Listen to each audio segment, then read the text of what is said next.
Welcome to the Slop Farm. Enjoy the video. You begin by preparing hardware and the app so the session is reliable. First, open Source Connect and log in, then select your audio interface and set the sample rate to 48K and 24-bit. Once done, create a new session and name it for the client. Make sure your input/output routing matches your DAW, route your cue to headphones and your output to the source channel. Finally, confirm network is wired and stable, so latency is predictable before initiating a connection.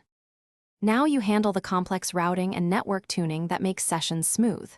In your DAW, send the actor's track to the Source Connect input and create a cue mix for the director. Use loopback if you need to hear processed audio. Next, adjust your audio buffer, lower for tighter sync, higher to prevent dropouts, start around 128 to 256 samples and iterate.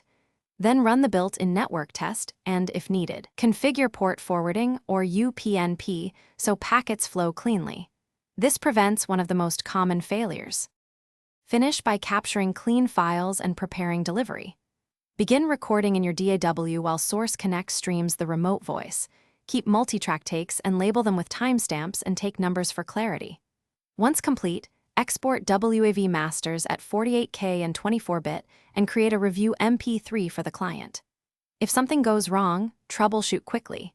Increase buffer size, switch to wired Ethernet, disable VPNs and background sync apps, and verify the Source Connect port settings. Thanks for watching. Consider subscribing if we helped you today.